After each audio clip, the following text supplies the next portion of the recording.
Okay, we should be back online in the new stream. We've currently lost about 25 viewers, so we'll give everybody else a few more minutes to join.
So our next speaker has reached us.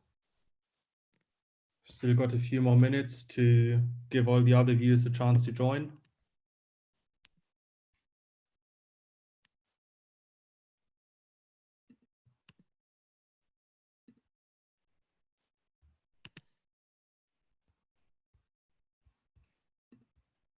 So.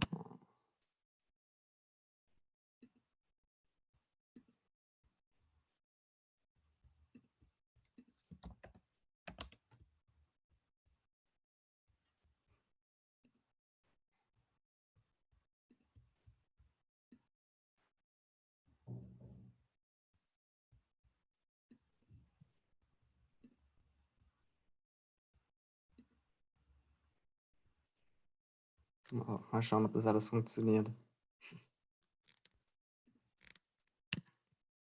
Du solltest auch schon die Rechte haben, dass du Folien teilen kannst. Ja.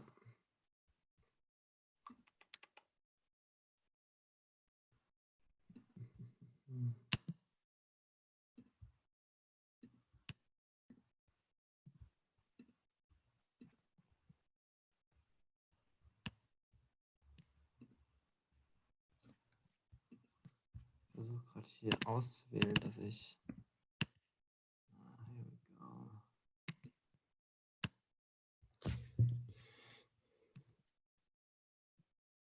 Das schaut gut aus.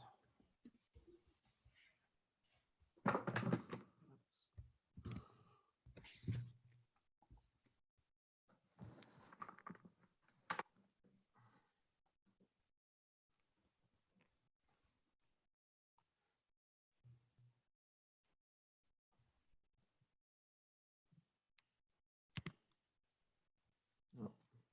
Sollte funktionieren.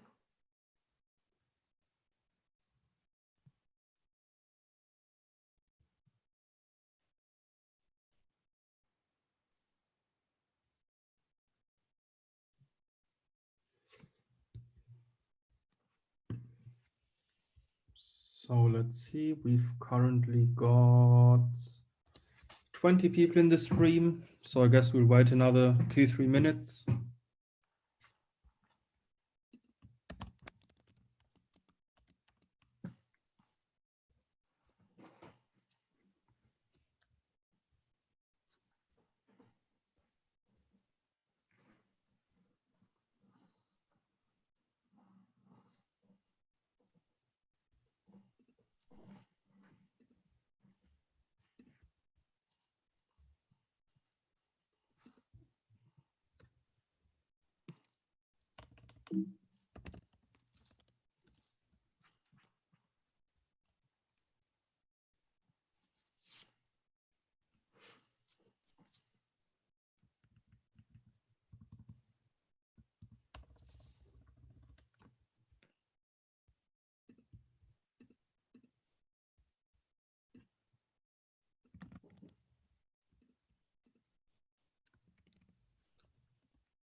So I guess we'll give it another minute and then we'll kick it off.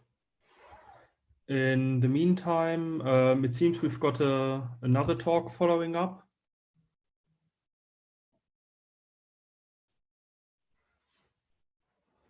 The initial submission by our good friend King Kevin, he's also decided to join the stream and will follow after Patrick.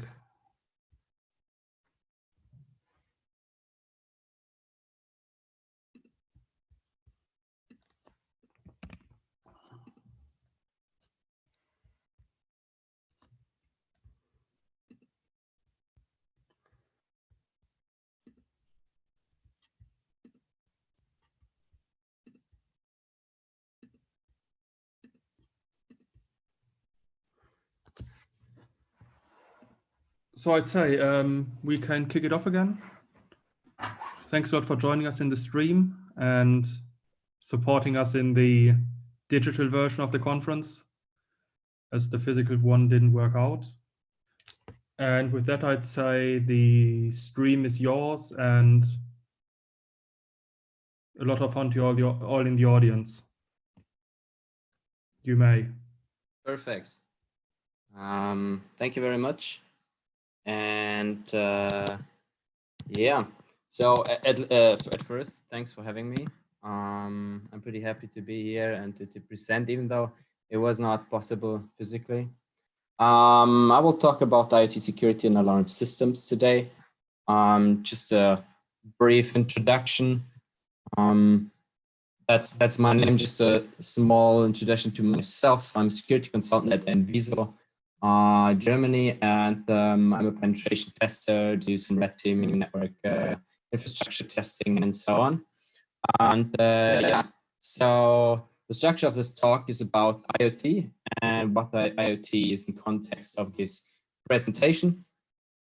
What are the security issues of IoT devices and what makes security of IoT devices and securing those so difficult? Why is it hard or harder than in other areas? And why it is also harder to defend yourself against it, or developers, why is it harder for them to develop secure applications? After that, we'll take a look at the physical security sector, where we see that more and more devices are getting connected. And after that, we do some comparison between two alarm systems, which we tested, and the access control system, and we'll see how they perform. So now, at first, I will start with the introduction of the IoT devices, and I will start with clarifying what IoT is in the context of this presentation. So for now, IoT is everything which is connected in this case, and applications which are developed on embedded systems and are used in order are used in a few places, but have pretty limited functionality. So they're embedded devices, they don't have that much capacity to calculate and stuff like that. So they're pretty limited in their usage. And of course, we cannot forget that these devices are of course connected. So they're not on their own, but they're all connected to different devices and to the servers and to the internet, to the cloud infrastructure, and so on. So what we see here are different devices, smart devices, and these you can most of the time find in your household. And the row on top, they're most of the time not really security sensitive. So for example, the temperature control, which fetches from sensors in your household, how warm it is, how cold it is, and sends these information to your phone, to the cloud provider, and so on.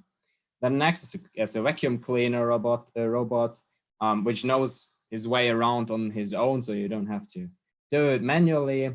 and you can control it from your phone. So it's also connected to your phone and possibly to the cloud. So you can check the status of the device itself if you're not at home. Or if you forgot to say, please run at this time, you can do it from work. And when you come back home, it's already done. There are light bulbs, which are quite popular at the moment, I think. You can change the color without getting up and have to get to your computer or have to do anything else hardware-wise, or you can dim the lights, having to press a button. And yeah, so most of the time you use it because you're lazy or because it's fun to play with it around. But there are also more important things, which are, well, not that gimmick stuff, but they are really for your security. For example, smart cameras. So when you're not home, you still want to see if your house is secure, if there are burglars or different stuff going on. So you want to have control, and for these you have smart cameras, which you can also see from far away, or if you're on holiday. Then a smart lock, which you can use to let the postman in, or if you rent a house and don't want to give a key to a customer, then he has to return it, and you have to check it, and you have to be there to give them the key. It's way easier if you use a smart lock. And if you're not in proximity, it won't even open. So you also have to have your, not only the permission, but also you have to have the app and the phone in proximity so you can open it. And least but not least, a fire alarm or a smoke detector, which is connected to your phone, or even security services, which will help you to increase the response time in case something goes wrong. And that's not everything, because they are not only talking to one device or to itself, but they're talking to multiple ones. So the ecosystem of these devices are pretty complex. The smart lock is talking to the camera, and so they only record once you're not at home, or a door which automatically opens if someone is in front of it. And most of them, or some of them, work with temperature sensors. So if you think about a burglar is not able to get into the house because he has no key. He could, of course, forcefully open the door like they did in the past, or they could just raise the temperature because they hacked the smart thermostat and raise the temperature so the door thinks someone is in front of it, and then it will open up. So then the house is like not protected anymore because all doors are open, and they wouldn't even leave any physical traces. So that's something you have to keep in mind. Then some of the devices have already been tested, which you can see here. So I can say from experience, they are still not tested enough. And there are different type of devices, so from your daily usage or even from facilities which produce goods. And now to get back to a more, well, I would say horror scenario, which could, well, yeah, like the worst case. In the past, you had pacemakers which were not connected to the internet. Why? I mean, the infrastructure was not yet ready, and nevertheless, you wanted to change the configuration of this pacemaker, because if you open it, or if you want to change something, you don't want to like get inside the body, right? So there was from the beginning the possibility to change the configuration if you're in proximity, but remotely, of course. And now it is also possible to connect them to the internet. So why should you do that? I mean, that's a good question. For example, if something happens, if you have a heart attack and so on, they will, the pacemaker will automatically inform ambulance, and then the response time is way faster, so they can help you and save your life even better. But if it's connected to the internet, then of course the attack surface is even wider. As far as I know, Medtronic, so the device which you see on the slide, has not had yet any public vulnerabilities. So that's good, but you never know. And yeah, so now to get back to why is it hard to secure the infrastructure? The most important thing is that the environment itself is what you have to protect, not the device or only the device. If you talk about security, in case you're always talking about multiple applications. So not only the device itself, but also the web or mobile application management interfaces, and of course the supporting infrastructure. As an example, if you think about smart light bulbs, as I told you before, it's a device with a sensor or an activator. And when you have a hub, then, or it is connected to a hub, and the hub is connected to the internet. And on the other side of the internet, there is a supporting infrastructure, so the cloud infrastructure, which controls the device itself. So the light bulb itself is not really smart, but if you connect it, you can change the color, dim the lights, and so on. So the problem is that the ecosystem is really complex and it's interconnected. So everything talks with itself, each other, and they have all their different connections with their own protocols, as you can see in the cloud here. And so you basically talk about the security of every single component if you want to make the ecosystem secure, and of course all the connections between them. And complexity kills security, and I think you know what that means, right? Now, if you think about what can we do to really test an IoT application to make sure the security is available, then there are different kind of testing standards which are released, like for example the ASVS for web applications from OWASP, or the MASVS, the mobile application testing standard, and these are quite good.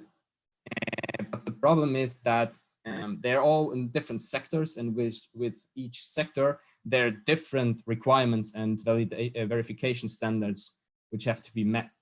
And in this case, the IoT devices, there are already a lot of different ideas and concepts on how to test it, but no real standard, as mentioned above. And there is already a top 10 vulnerabilities from 2018, as far as I remember, about IoT from OWASP. So you can see that they are working on it, and they already feel the need of improving the testing methodology and try to make everyone aware of the problem. But as of now, a standard for IoT itself is missing. And to give you a better idea of what that really means is this website, which you can find here. It will show you that what I mean with having a problem with the standards. If you click on it and it works, we'll see about that. Here we go. It's a quite nice map, and they defined different code practices which you should mate, and then map these code practices to the standards which do exist at the moment. And then they do some really nice graphs where you see, for example, here the no default passwords and all the different standards which are there, which are related to that. But that's not everything. They also have a common map, a big map, which is down here, which really looks a bit crazy because there are so many different standards, so many different things and references. And at the moment, we really need to make sure that we combine them, or as OWASP did with the mobile and web security, that we really get one together, where where everyone can relate to and take it as reference. Yeah, again, so that's like the introduction to, how can I close this? So that's the introduction to IoT. And now we're getting to the cool stuff. At least I think it's really cool stuff. This is a story about what we did a couple of years ago. Basically, we looked at some devices in the physical security sector. And we had a cheap and an expensive alarm system, which we bought and tested so far. So what you can see is here on the left, the smart alarm costs 75 euros. And each sensor costs like 10 euros. And if you think about the difference here, okay, 190 to 75, well, it's a big difference. But if you take a look at the sensors, here you pay like 10 euros for a sensor, and there you have to pay 40 euros for a sensor. When you think about protecting your whole home or checking your whole home for intruders and stuff like that, then that could get really expensive, because then you need a lot of sensors. And the basic question, what we try to check for is, does the price really matter when we look at security of connected security devices? So what do you think? Is the cheaper worse or even better than the expensive one? Now, if you try to answer this question, we have to look at different sectors or different parts of the connected alarm system. And so if we start, then we have the connection between the mobile device and the smart alarm itself. There we had some different vulnerabilities which we found.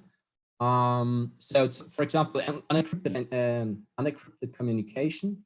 So it was really possible to send like a replay attack, so send the messages which we received in communication from the mobile phone to the smart alarm and just replay them with the computer, and we actually get the smart alarm to do whatever we want.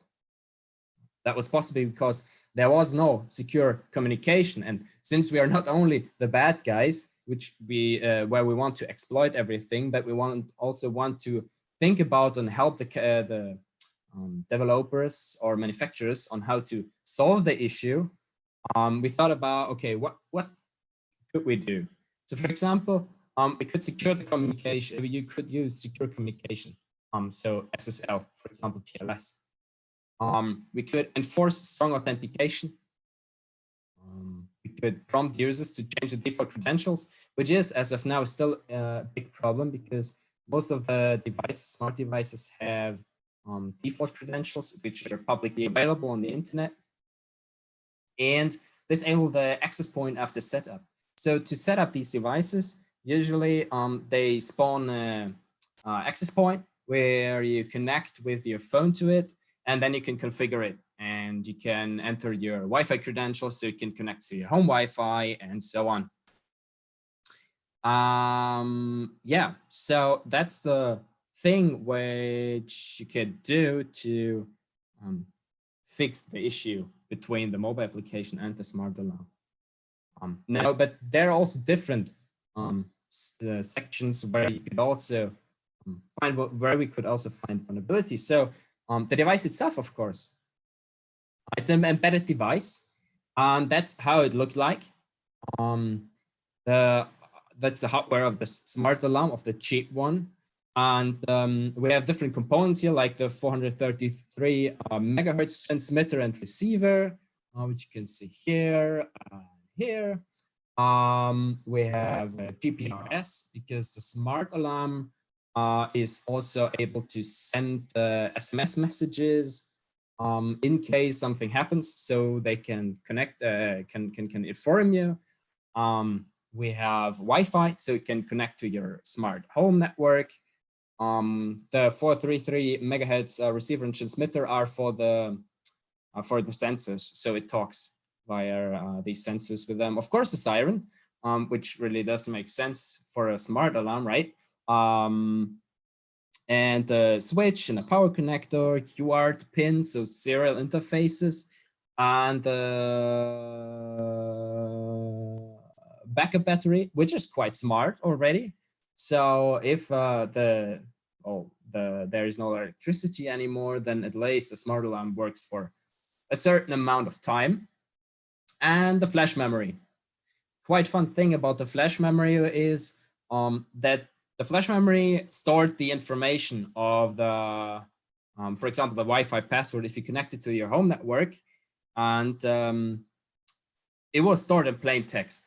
So it might seem maybe a bit difficult, but it really isn't to get to to dump the chip itself. If you have a soldering iron, you can just desolder the SPI flash chip and you can dump its contents. And then you will have the password for the home network.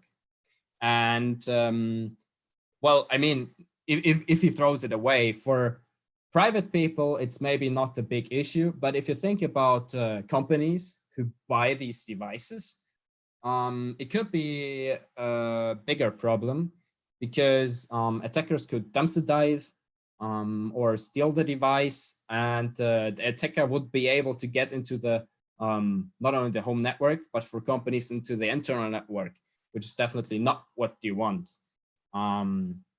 And also the same is for smart IP cameras, for example. Yeah, so what about updates? Update is a really big and important thing, not only for our Windows PCs or smartphones, but also for smart devices, smart security devices, especially because you want to stay safe. And if there are vulnerabilities, you really want them to get patched, right? So the cheap alarm actually had an update functionality, which is already okay, but it was really insecure. So the problem was it fetched the updates from an FTP server.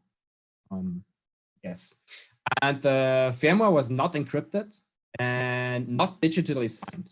So it could be changed or manipulated during transit. But the worst thing was that the FTP was also public. So everyone could read and write to it. So an attacker could have potentially backdoored every single device, which is, yeah, quite unfortunate. Now back to the expensive one. The expensive one, yeah, the box is intentionally left empty because it had no update functionality at all. The devices were doomed once there was a vulnerability and was, well, useless after that. If it is like a remote code execution or sensitive information disclosure or stuff like that. So yeah, what in this case could have the vendor done better to produce better devices? Definitely encrypt sensitive information stored in the flash memory. Firmware which is transmitted should also be encrypted, so and signed, so it can't be manipulated. And yeah, it should of course provide an update functionality. So if in case there are vulnerabilities, they can fix it and they're not like useless, and you can throw them into the trash. Because now you backdoored your own home with the knowledge that there is a vulnerability and they will never be able to fix it. Now we talked about hardware device now and the connection between the mobile device and the smart alarm itself. But what about the cloud connection to the mobile device? Both devices were also vulnerable from that point of view. The first one had an authorization issue in the cloud. So the mobile application allowed the owner to allow members of their home, of their household, to connect to the device, to arm and disarm it too. Because if you're a father and you have children, you don't want the children to always trip the alarm. It doesn't make really sense. And maybe they're coming earlier from school or somewhere, and yeah, you always get informed. So that's really what you want to do. So there is a possibility to invite your home, your members, family members, and give them access to lock and unlock the smart alarm too. And this could be exploited through providing valid identification information. So for the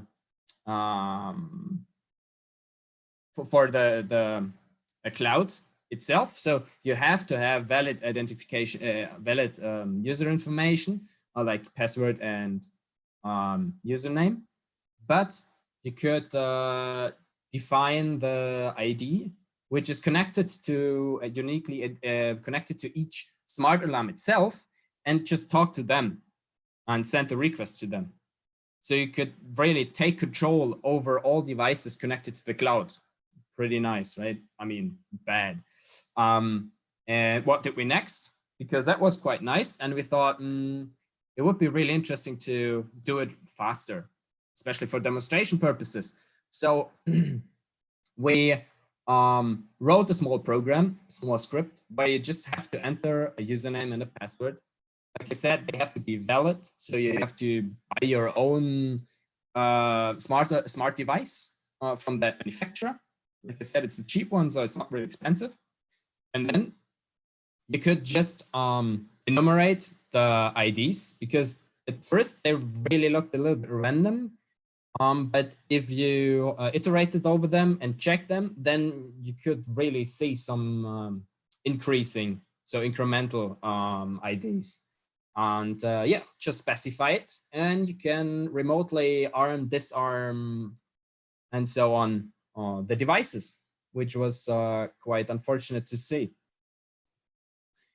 And for the expensive one, there was also a vulnerability in the connection, and the smart alarm was opening an access point, as I said before, at the beginning, so you can configure it. And then you can connect from your phone to the smart alarm. And you could create a fake appliance, so could fake the smart alarm for the mobile app. And since the map is the mobile app, and since the app is not talking to the device itself directly, but it's talking to the cloud, and the mobile app really thinks it is connected to the right smart alarm, you could trick the mobile application sending a valid command to the cloud, and the cloud sends to the correct, well, the faked smart alarm the information of lock-in and unlocking. And for that, I also have a small demo, because it's not really easy to present it here online with a screen sharing session. So I will just show you a small clip of what we did.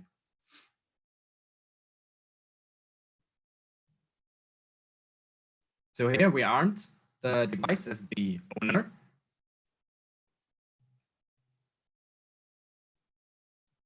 And we accessed it, so to the access point of the device.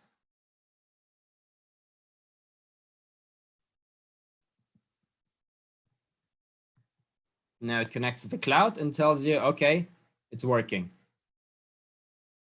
Now he could arm and disarm the device. Now he's leaving his house, and watch closely. He's going out of the door without even locking. So that's also not a good idea, but that's besides the point here.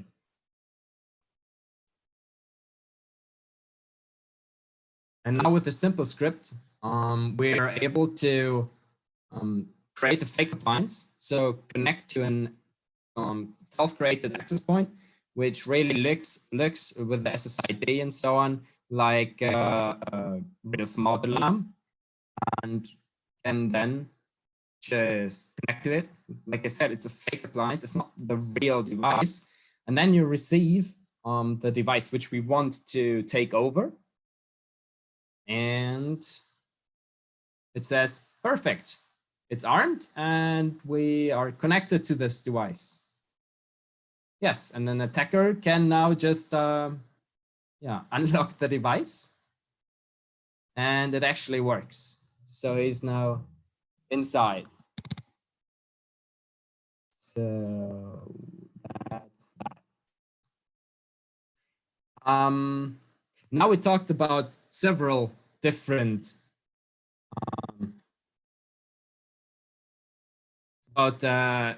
different kind of vulnerabilities. And of course, here we also want to point out what you could do better to improve the security of those devices.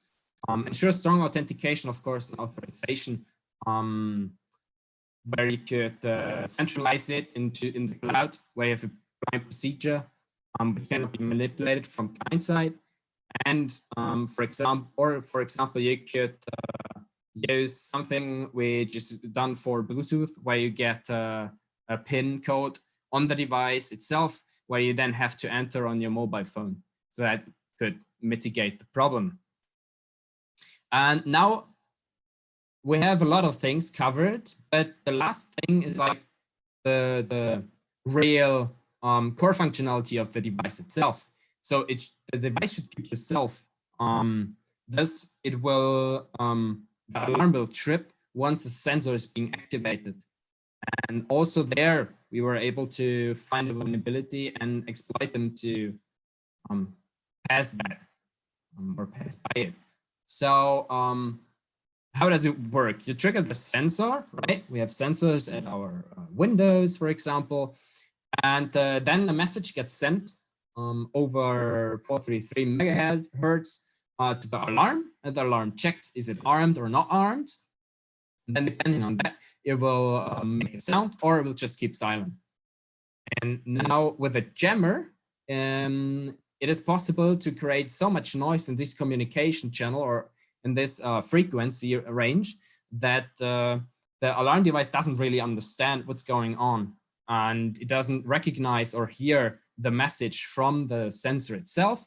So, well, yeah, then it also doesn't ring. For that, I also have a second demonstration, a second small video, which is just short.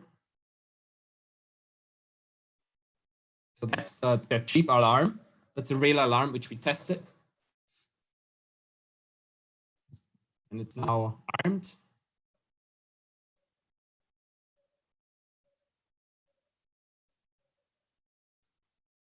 And you can say that it detects that it was armed and it was opened, the window.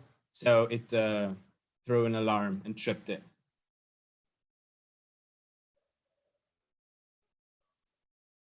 Now what we do now is we use a jammer.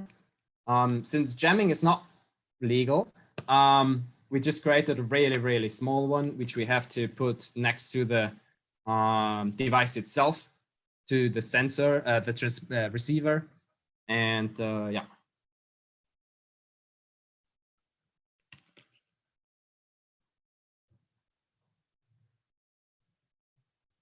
And then we tested it again.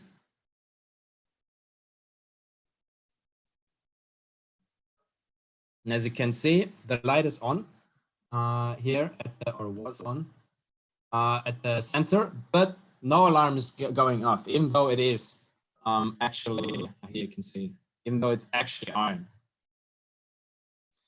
So let me close that. Perfect. And yeah, now you can say, well, these are most likely super expensive, these jammers, right? But these cost like $540. And if you think about the return on investment for burglars, for example, then you pay $540, but then you can bypass security systems and take out probably a shop where you get some thousands of dollars. Then yeah, it is an initial cost, but it will eventually amortize. So and that's not everything. There are also not only, for example, the 4 gigahertz or the 3 gigahertz GSM, but there are always a bunch of configurations which will be jammed. So even if the sensors are jammed, or the Wi-Fi is not available anymore, jammed, so it still can send SMS over GZM or can do other stuff. And so it really blocks like a lot of ranges. So there are no big possibilities to pass by. And now, since we're a security company, we are of course responsible to disclose these kind of vulnerabilities. And now, what do you think? Who responded better? Who didn't respond at all? Is the cheap one better or the most expensive one better? Well, actually, as someone could think, the cheap or the manufacturer of the cheap one didn't respond at all. So no contact, no possibility. We tried to send it multiple times, but no one was answering.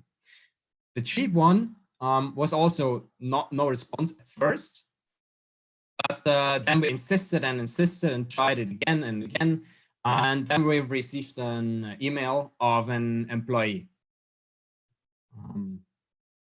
And there you can see the email. So thank you for your email. This part of our product development takes place in China. Okay, why not? Unfortunately, I do not have an overview of who's responsible for this. And yeah, so he will reach out to his colleagues and we'll try to forward it, which is quite okay as of now, right?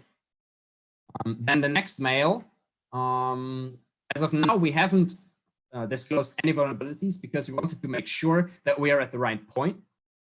And the colleagues in China told them that they released a new product and they don't care, because they don't, like I said before, they have that the smart alarm doesn't have any update functionality. So what should they do? Okay, for the new line, they could fix it, but they couldn't fix it for the current one. That was also for the more expensive one, really unfortunate and sad to see. So what we did then, we were contacted by another company which really do professional security systems. But these are not smart alarms, but they are professional gate systems. So access control systems where you have like the box in the middle is like the heart where everything's computed and checked. And there are like sensors left and right. And it's like to connect the card reader, and you can hold the transponder to it, then check if it's if you're allowed to get in there or not.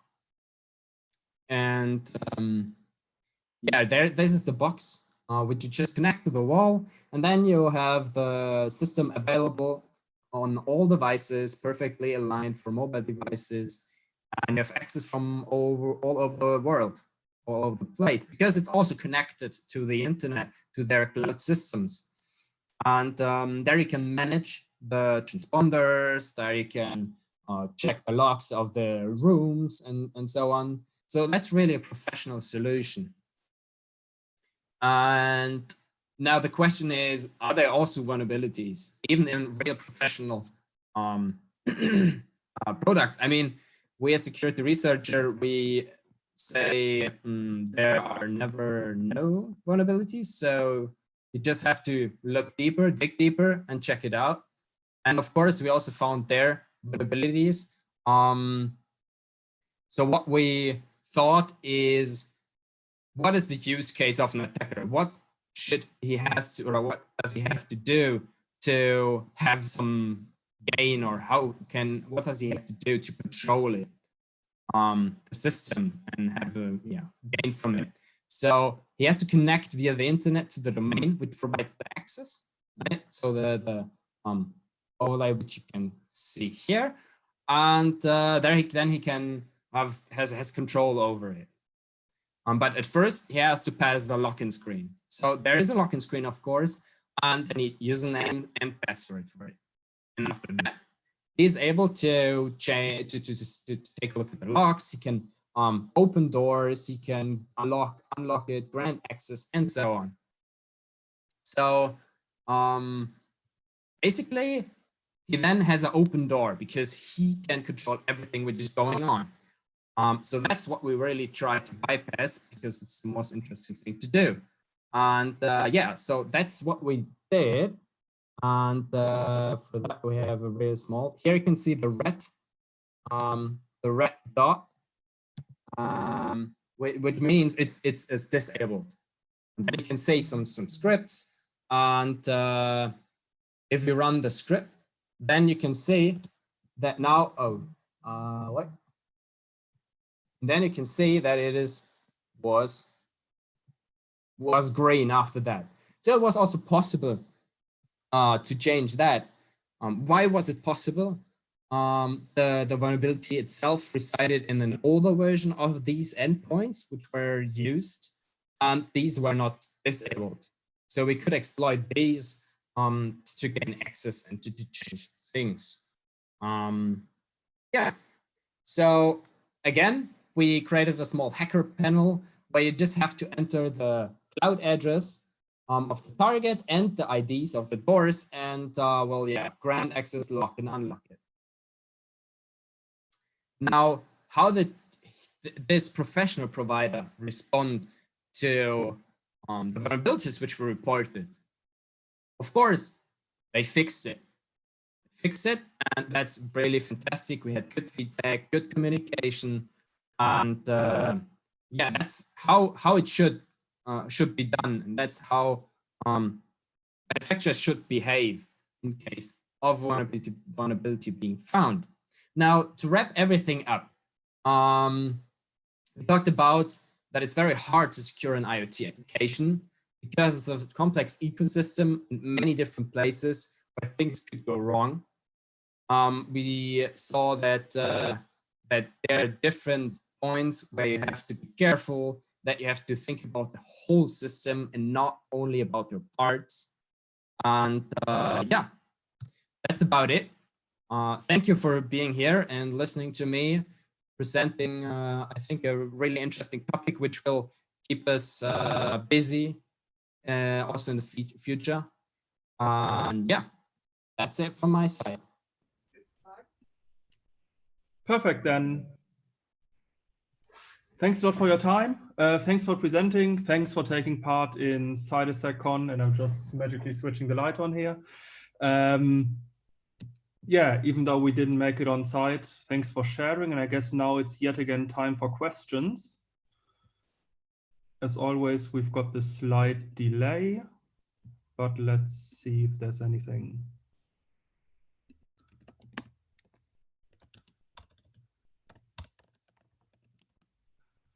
So maybe from my side, I know the situation that if you find something in alarm systems and something that is actually used to protect people, or rather people actually think that it protects them, did you internally have any discussions on the ethics, whether it makes more sense to disclose the vulnerabilities to ensure that that stuff gets off the market versus not disclosing them to ensure that nobody's actually put into harm's way?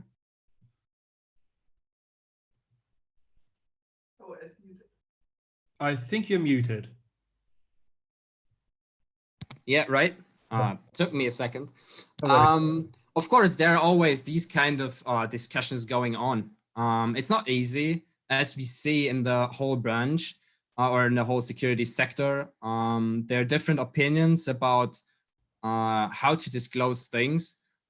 We, of course, try to stay on the responsible side because we think we try to push the manufacturer a little bit more and try to get them to fix it.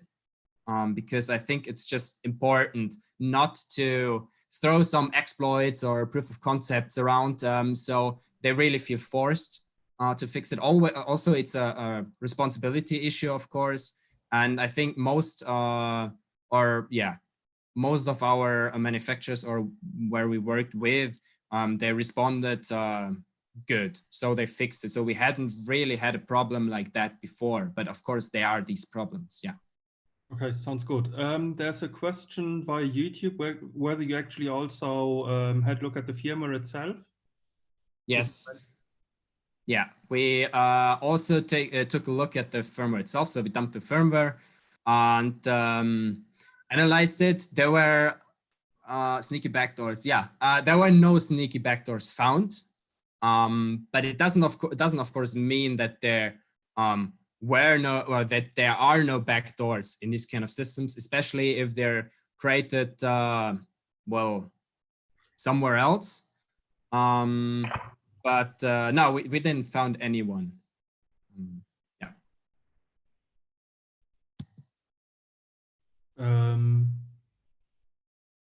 Just seeing IDs not randomized.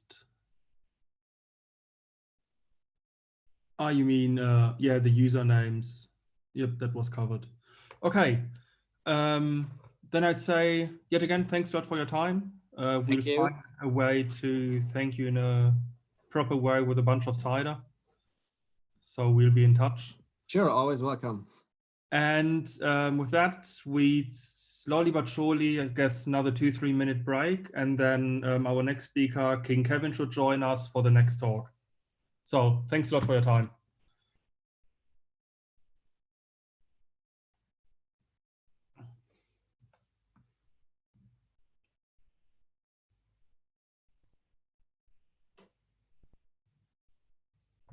So let's see, as far as I know, Kevin is on his way.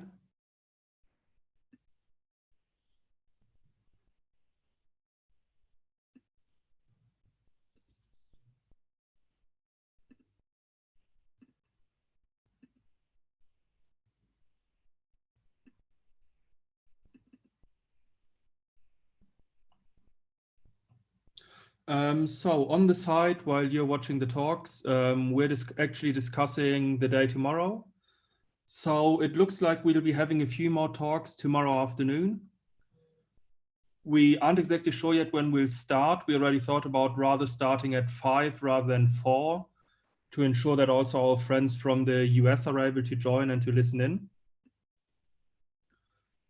So there'll be, as said, some more coming tomorrow. And Kevin is on his way, so we'll start in a few minutes. Until then, I guess it's time to quickly get up, get another cider, get another whiskey or drink, whatever you'd like.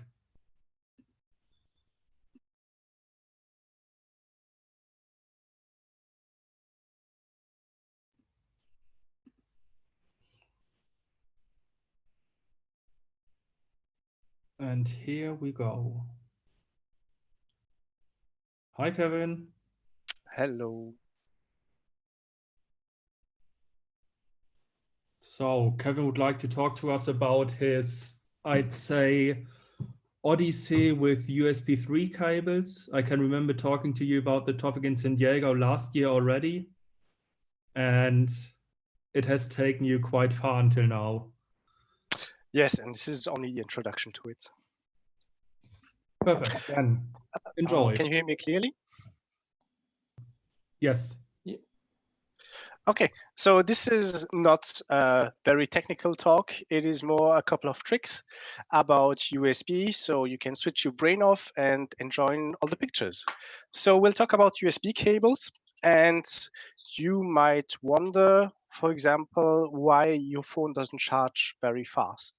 You have this fancy charger, as you can see on the top, which is capable of quick charge, 5 volt at 1 amp, 9 volt, or even 12 volt.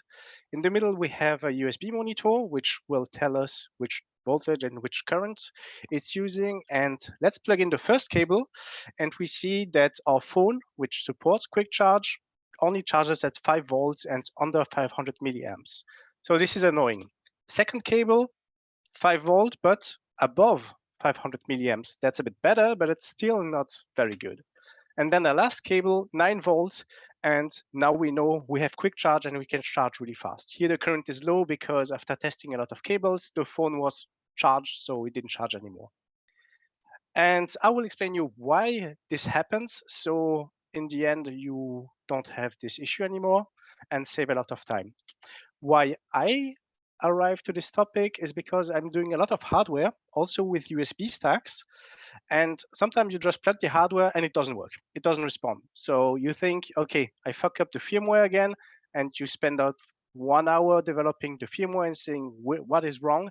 And in the end, it was just a cable which is wrong and not working anymore.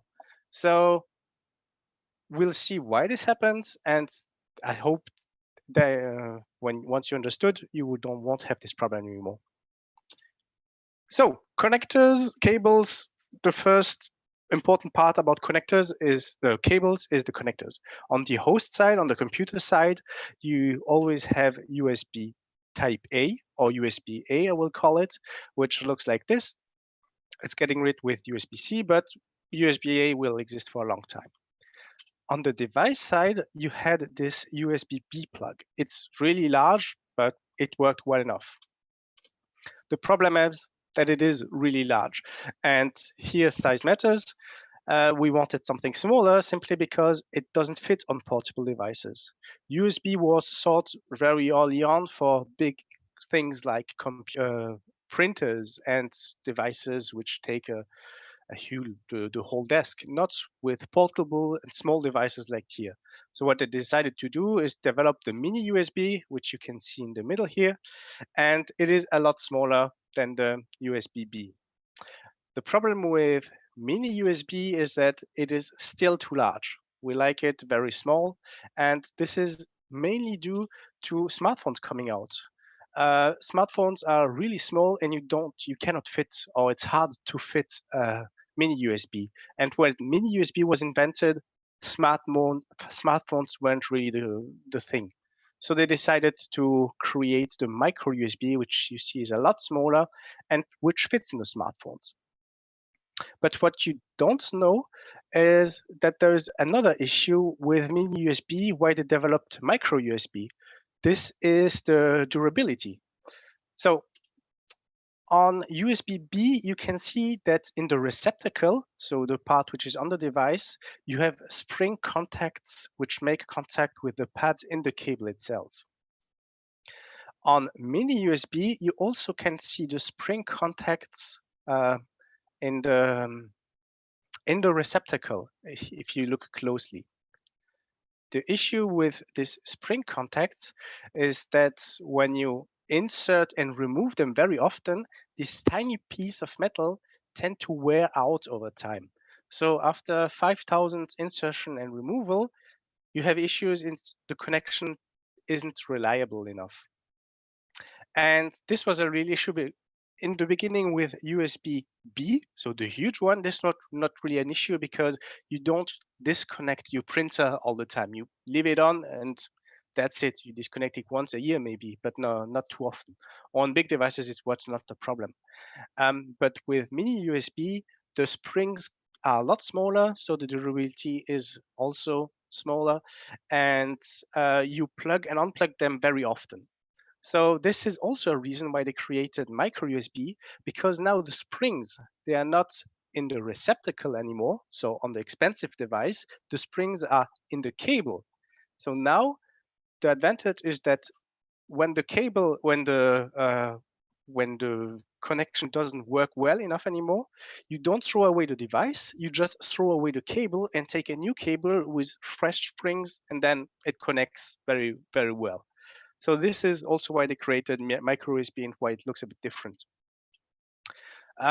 Another thing they changed is the retention clip. You can see on the top of USB-A and actually also on the bottom of USB-E, you have retention clips. So the plug goes in and holds in very tightly and the contacts are well made. On USB-B, the contacts or the retention clips are on the side, but these are huge pieces of metal. So it doesn't wear out too often with time. On USB Mini B, there's only one retention clip, and it's on the top. And this wears out over time. And that was also a problem. So with micro USB, what they also did is they put the retention clips in the cable. You can see these kind of hooks in the cable. And there's also a bit of a difference, is that it's not a wave anymore. They look like more hooks. So they're easy to insert, but they're very hard to pull out. And this allowed them to improve the performances of the connector, because you cannot remove that very easily, and it stays in the receptacle with a good gripping force. So these are two details. So now we've talked about most of the connectors, because USB, the connectors we saw, only are able to carry around 480 megabits per second. This is not fast enough for hard speed drives and so on. They decided to create connectors for USB 3.0, which is faster, but for that you need more pins. On the USB-A port, this was quite smart, because they just added the pins on the top of the USB here. You can see the connector is a bit longer, and you have 5 more USB pins. This is only for the Express. So all the other cables are still the same. The protocol are talked the same, but in the beginning, but here the 5 more cables are added for the USB super speed. The advantage is that you can plug the USB 2 cable in the USB 3 port, and the other way around. You can still plug the USB 3 cable in the USB 2 port. So this is nice. On USB Type-B, this is not true anymore. You can still plug the USB 2 cable in the USB 3, but you cannot plug the USB 3 cable in the USB 2 receptacle. So that's already a bit of a pain. And for micro USB, they just decided to extend the connector a bit on the side. So again, you can use the USB 2 plug in the USB 3 receptacle, and the other way around. And if you look at this receptacle, actually, you can see here we have tabs on the side.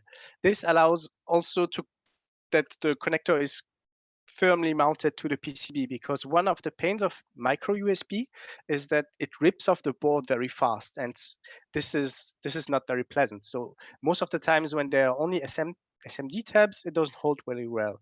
This was not a problem with USB Mini, because you had 4 tabs. But that's another issue. That's not a problem with the cable. Well, you had USB 3 for Type B and Micro B, but for Type Mini B, there is no USB 3. Nobody likes it anymore, although I like it quite a lot for the devices, because it just holds a lot longer. And durability has been fixed with later revisions. But no USB 3 for Mini B. That's okay for most devices. Now, I didn't talk about all connectors, because there are 2 more. There's Mini A. So this is the version where you connect on the host. And I don't have these cables, so I took a picture from Wikipedia. This is the left one. And then there is also Micro A, even smaller, and again for the host. And it's so rare that I also don't have a cable for it, although I do a presentation about USB cables. So it's very rare.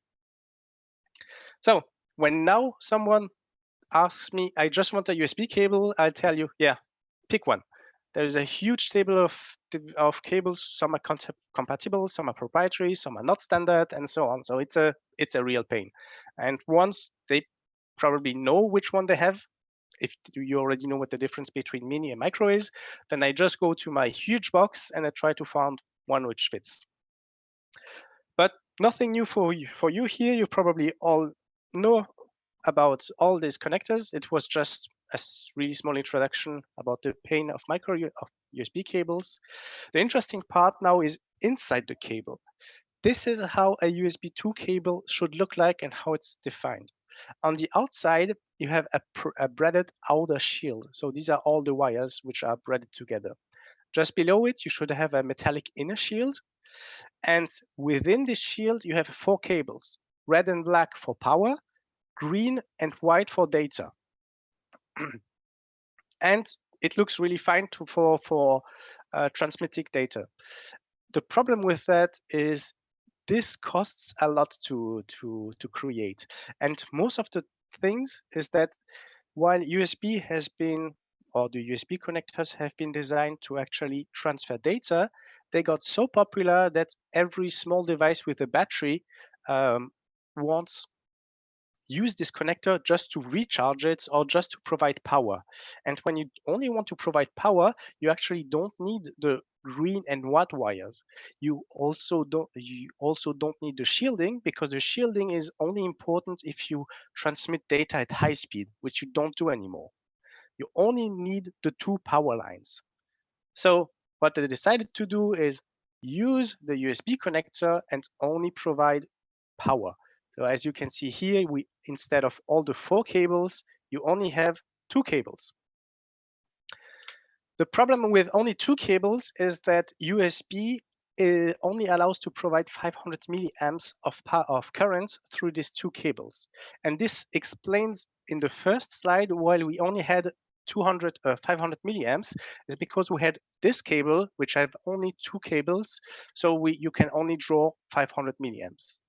500 milliamps is not a lot to charge. So USB decided, well, we will create a specification called battery charging specification. And the idea behind that was to define a way to provide more power, because a lot of things like phones or other devices with battery wanted to charge faster than just this 500 milliamps. And the way battery charging works is that in the charger, because you don't provide any data, you short the 2 data lines, D plus and D minus. And the device checks if there is a short, then it means it's not for data, it's meant for charging. So I can draw a lot more power because this charging device told me I can use at least 1.5 milliamps. This is the minimum requirements for dedicated charging port supporting this specification. And this explains the second example we had in our charging, is that D plus and D minus were connected together, so it indicated the phone you can use more than 500 milliamps, and this is why it used 700 milliamps instead of just 500. Now, the problem is that if you only have 2 wires in the cable, you cannot transmit that. So what they created is actually a micro connector, which has this short between D plus and D minus in the plug itself. Because again, you don't want to have 2 wires going all the way through the cable, just going to the charging port and telling I can do more. You just build cables which simulate that this is a fast charger, and you just hope that the charger which is behind it is actually a fast charger. Else, well, sucks for the charger. And so this is the second part. And now the battery charging specification came a bit late.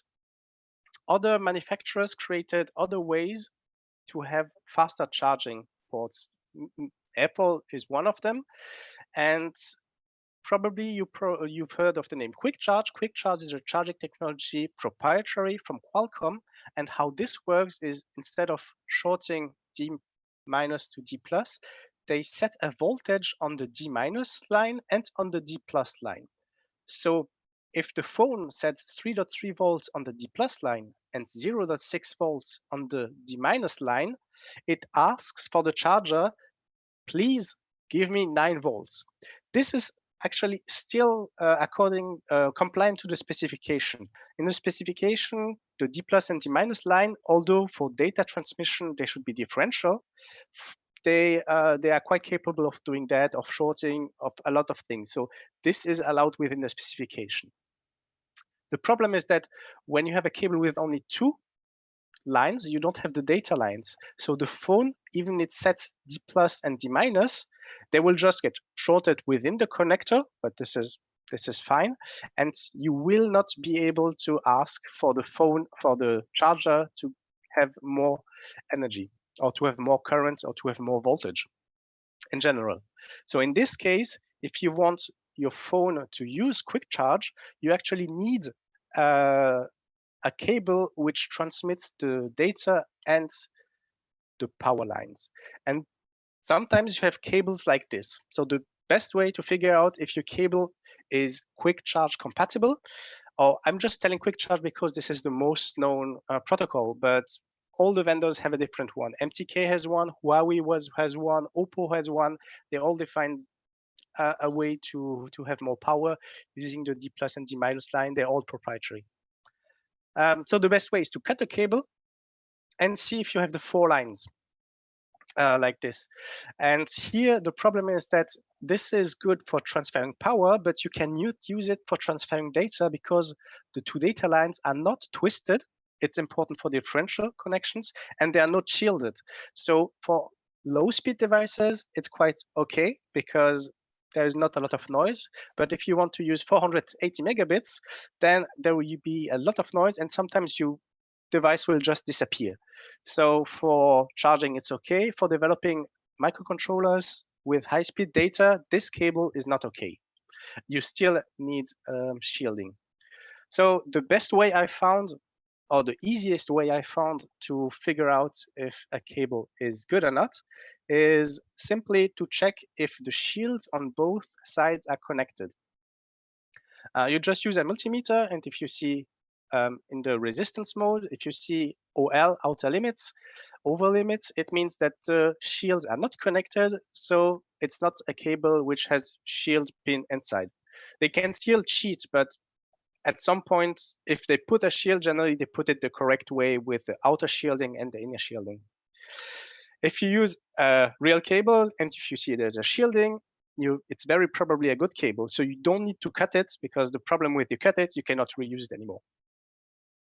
And the easiest way I found to, if you don't have a multimeter, is just use a cell coin battery and an LED and test it, put it along the shield pins, and then if the battery lights, then it works. And the idea was to give a set of these batteries with LEDs, so you can test your own cables, but since the conference is not physical anymore, it's hard to provide them to you. But that's the easiest way. And once you detected good and bad cables, either you mark the bad cables, which are only power, so you don't waste time anymore finding out why you don't have data connection, or my solution is you just get rid of the charging cables, because you don't want to waste time. Good USB cables are not too expensive, so just get rid of them. Now, I did not talk about USB Type-C. And USB Type-C is also called USB-C. They decided, yeah, type name is just too long, let's call it USB-C. So USB-C is the solution for everything. You can transport USB 3.0. It is as small as USB micro B, almost. It combines the Type A and Type B, because the Type-C can be connected to the host and to the device. So it's one connector for both sides. You can also transfer Thunderbolt. You can transfer DisplayPort, so you can command displays. And what's most important, you can transfer power. You can transfer up to 100 watts of power. So with a Type-C connector, you can also charge a laptop, which is quite convenient. So phones, laptops, everything goes. You can go up to 100 watts. But for me, Type-C looks more like you want to combine everything and you just create another thing. Type-C is quite complicated, and I've spent a lot of time understanding how it works. And if you want to implement correctly, it takes a lot of time and it's quite complex. So I still expect micro B to be there for a decade, or even Type B for normal devices, because handling USB Type-C right is not really easy. So you will only find it on computers and on smartphone mostly, or somebody spends time and money understanding how it works. The problem with Type-C is that you still must be compatible with the legacy, so you have Type-C to legacy connectors.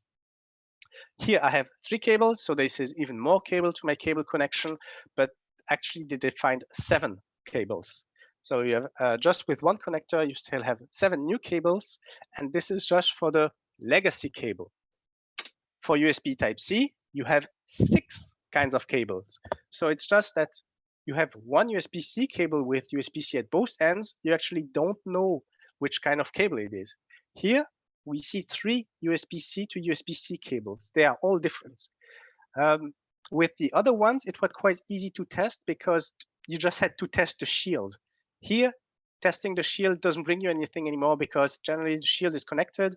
The difference is actually within the cable and you cannot see it from the outside. So this is even harder to debug. So what I decided to do is just create a USB cable tester, which looks like this. It has all the connectors, USB 2, USB 3, micro, mini, A, B, and C. And with a total of 105 pins, I can test all the combination and check within the cable. So for example, you put a normal cable, it will tell you this is a USB which has data inside, no need to cut it anymore. And this is a perfect match because the shielding is correct. There is a shield pin. If you plug the charging cable, it will also tell you this is just for battery charging. It's not for data transmission. Now you can mark it or you can just get rid of it. Here we can see a USB A to USB C cable, and it tells you that they are unconnected. So it verifies really all the pins according to the specifications. And here it will tell you they are unconnected pins. These are mostly because in USB-C specification, the shielding must be connected to the ground. This is not the case in this cable. So this cable is not actually compliant to the USB-C specification. It will still able to transmit data, but at least my device tells, okay, this is not compliant, just get rid of this cable, don't waste your time on it anymore. It also works with USB-C cables, and now I can finally make a difference. So this USB-C cable only is there to transmit USB 2.0. It's not capable of transmitting DisplayPort or USB 3.0. For that, you need full feature cables. This one is yet another cable, which is a full feature cable, and yeah, this is detected. So with this cable, you can transmit HDMI signals and you can do USB 3 things. Now, USB-C cables also can have chips inside them. And actually, if you want to have a cable which is capable of charging your computer with 100 watts, it is required and mandatory actually to have a chip within the cable. And the chip within the cable, which is called an e-marker or electronically marked cable, will tell the computer, okay, you can actually transmit 20 volts and 5 amps. So you can transmit 100 watts within the cable. And this is what the USB cable tester finds out. It will ask the cable, what are you? And the cable here responds, I'm a passive cable. So I am a powered cable because I have a chip inside, but I'm passive because I don't mix the signals anymore. You can also have USB-C cables which are active. Active cables means that, like for Lightning, once you talk to it, you can say, please put the D- line on the D+ line or switch some lines. This cable is only passive and told us that it's capable of carrying 3.3 amps and it is super speed compatible. And this is also nice to find if the cable which is advertised to be able to transfer 100 watts is actually doing that. The cable even tells you the cable's length, but most of the time it's not very correct.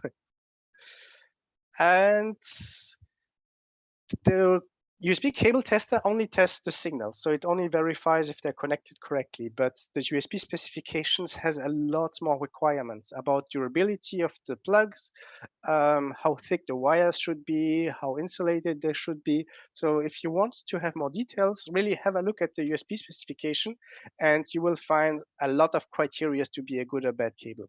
I didn't test all of them, and probably I will test the resistance, but for now, testing the signal has been good enough. So what another advantage is, which is not within the USB specification, is that the USB cable tester, and this is where the security part comes in, is able to test if there is a load in the cable.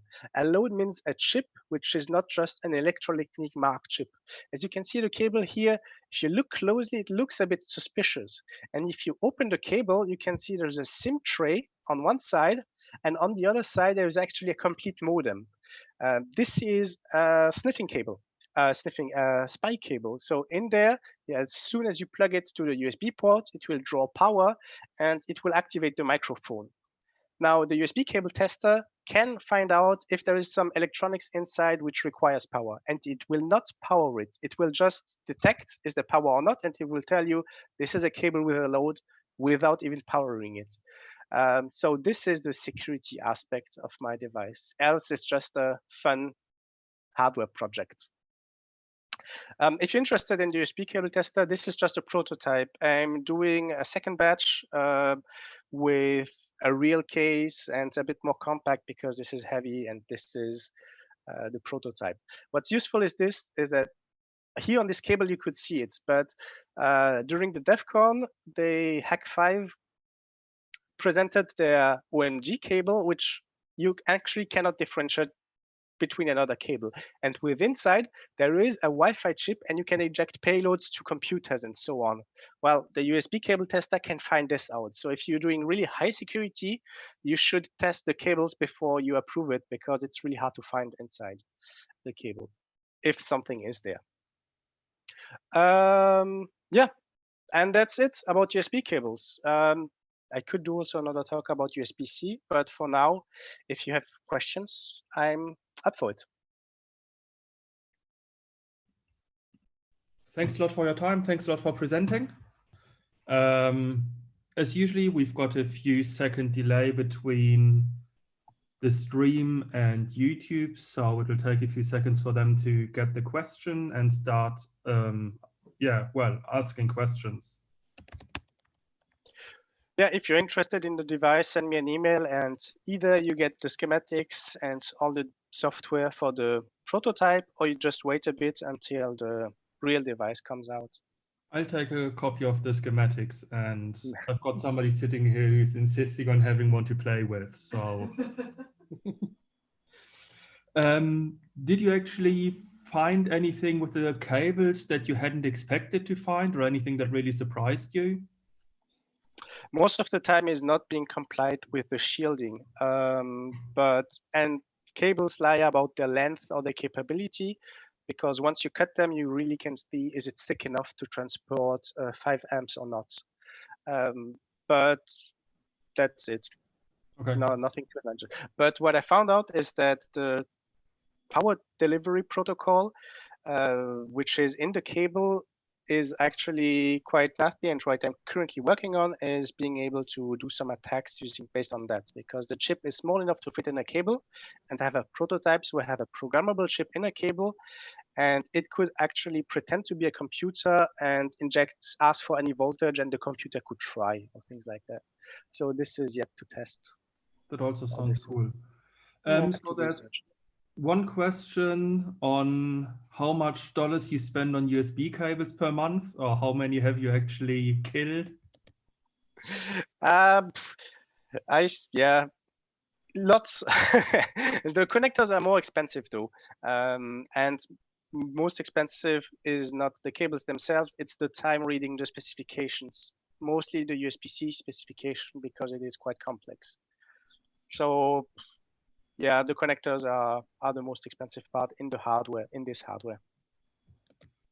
Good. And then Seven is asking about where you've got documentation or information on the project.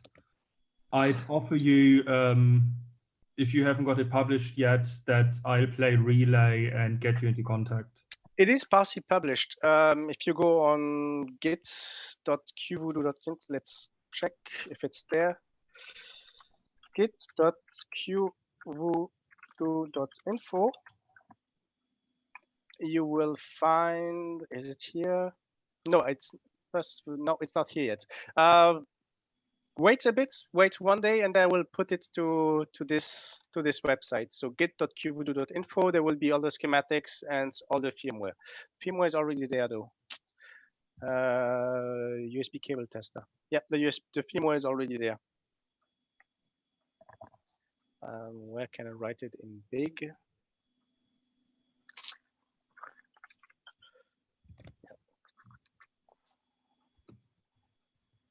Let me see. I think it doesn't show the links, does it? No, it hides the links. Yeah, it's just git.qvoodoo.info. I can put it in the slides. Oh, well, the link slides. actually, yeah, you can see down there where the clone is. git.qvoodoo.info. Yep, 7 says thank you, so perfect. With that, I'd say thanks a lot for your time, Kevin. Thanks for sharing. You're welcome. Great work yet again. And with that, I'd say that's all for today, folks. We'll be continuing streaming tomorrow afternoon. We've still got a few talks in the pipeline. We'll be publishing the exact time as quickly as possible.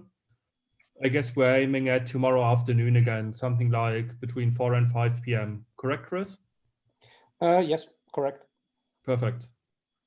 And then with that, I'd say enjoy being short on toilet paper, enjoy the virus, all the best for you, and hear from you tomorrow.